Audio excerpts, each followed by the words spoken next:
The secret psychological trick corporations use to steal billions. I almost bought a mattress last Tuesday because a website told me 14 people were looking at it. 14 strangers I'll never meet almost cost me $900. I caught myself mid-click and thought, how did I get here? I don't even need a mattress. That moment sent me down a rabbit hole, and what I found is something every person alive needs to understand. Because right now, the companies you trust most, the ones whose apps are on your phone, whose logos you recognize before you even read the name, are running psychological operations on you. Not illegal ones, not scams, something worse. Strategies so refined that the manipulation feels like your own free will. Psychologists call it dark pattern design. And once you see it, every transaction you've ever made looks different. Here's where most people check out. They think, yeah, but I'm not gullible. That's the first trap, because the most effective manipulation on earth doesn't feel like manipulation. It feels like a good decision, like common sense. Like, well, obviously I should buy this. Look at the price.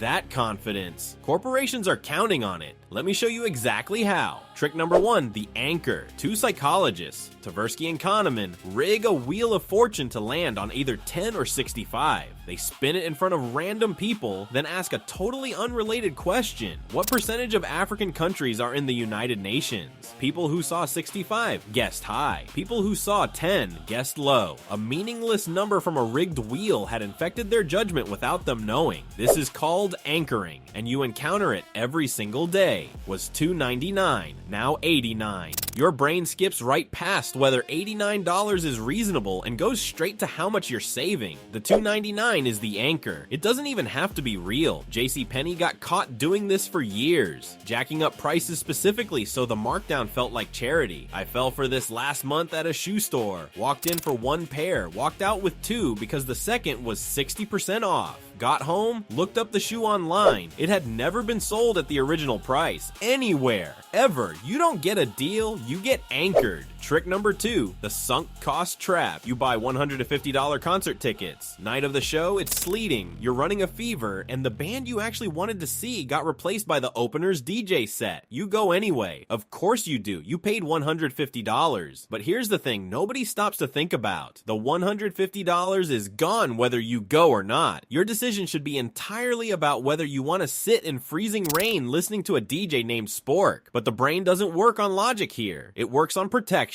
Corporations engineer this constantly. Streaming services demand your credit card for a free trial. Apps make you build a profile, add preferences, invite friends, customize your dashboard, all before they charge you a cent. By the time the bill hits, leaving feels like demolishing something you built with your own hands. You're not staying because it's worth it. You're staying because your brain has confused investment with value. Those are two very different things. Trick number 3, the illusion of choice. Go to any coffee chain. Look at the menu. Small, medium, large. Seems straightforward. It's not. That medium isn't there for people who want a medium. It's there to make the large look smart. Behavioral economist Dan Ariely calls this the decoy effect. Drop a middle option that's barely cheaper than the biggest one, and suddenly the expensive choice looks like the rational one. Cable companies do it with bundles. Software companies do it with pricing tiers. I watched a SaaS company A/B test this on their own site. When they removed the middle tier, sales of the premium dropped 38%. They weren't selling a product, they were selling a comparison. You think you're choosing freely, but someone laid out exactly 3 doors and already knows which one you'll walk through. Trick number 4, manufactured scarcity. Only 3 left in stock. This offer expires in 14 minutes. 47 people are looking at this right now. That mattress I mentioned, this is what got me. Here's the neuroscience. Kahneman and Tversky, on the same guys behind anchoring, found that losing something hurts roughly twice as much as gaining it feels good. That asymmetry is called loss aversion, and it's baked into your hardware. When a website slaps a countdown timer on a deal, it's not because the deal is actually expiring. It's because urgency hijacks your prefrontal cortex, the part of your brain that deliberates, and hands the keys to your amygdala, the fear center, the part that screams, don't miss this. A customer who's evaluating is unpredictable. A customer who's panicking is profitable. That's the entire model. Trick number 5, the reciprocity trap. In the 1970s, Robert Cialdini uncovered something unsettling about human behavior. When someone gives you something, anything, even something you didn't ask for, your brain fires up an almost involuntary need to repay them. It's not a thought. It's closer to a reflex. Those free samples at Costco, they're not generosity, they're a transaction you didn't agree to. The sample creates a debt your subconscious insists on settling, often by tossing a $7 bag of frozen pot stickers into your cart that you will absolutely forget in your freezer for 8 months. Ask me how I know. When a salesperson does you a favor before the pitch, when a software company gives you a free tool before showing you the premium tier,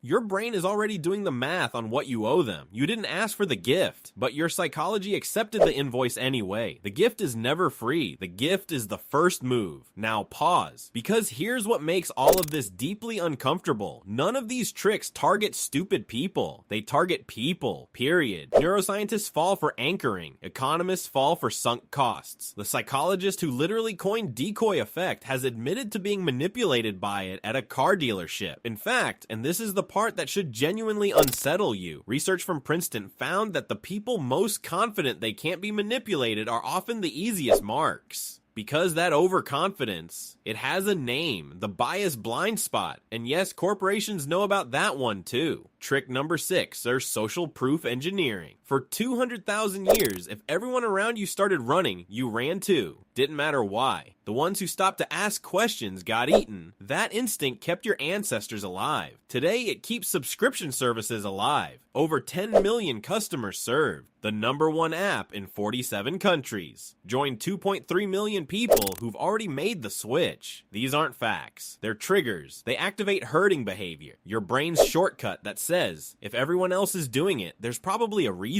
You're not evaluating the product anymore. You're evaluating the crowd. And the crowd has been curated specifically to steer you. The fake review industry is now estimated at over $150 billion globally. Think about that number. $150 billion spent on nothing but manufacturing the appearance of consensus. Because corporations learned a long time ago that one fake crowd beats 1,000 real features. Trick number 7, the endowment effect. This one is quiet, and it might be the most dangerous of all. Researchers handed people a coffee mug, nothing special, a basic ceramic university logo, then immediately asked, how much would you sell this for? On average, people wanted nearly double what buyers were willing to pay. They'd owned the mug for 5 minutes, but their brain had already stamped mine on it. That stamp changes everything. This is called the endowment effect, and entire business models are built on it. Amazon doesn't offer easy returns because they're generous. They offer them because once that package is open in your living room, your brain starts wiring it into your life. Returning it doesn't feel like correcting a mistake. It feels like giving something away. Car dealerships let you take a test drive home overnight for the same reason. Free trials auto-convert to paid subscriptions without reminding you. And because in your head, you already have the product. Hitting cancel feels like losing something. You never bought it, but try telling your brain that. Here's what I keep coming back to. These aren't tricks from the margins. They're not used by shady pop-up ads and boiler room salesmen. They are the standard playbook of the biggest, most trusted companies on the planet. Studied for decades, A/B tested on millions, refined until the seams are invisible. But I'll tell you what changed for me. It wasn't becoming immune. That's not a thing. It was that half second of recognition. Last Tuesday, mattress website, 14 people supposedly watching, countdown clock ticking, and instead of clicking buy now, I thought, oh, I know what this is. That half second is everything. The gap between the trigger and your response. That's the only place your actual choice lives. The corporation spent billions learning your brain. You just spent 10 minutes catching up.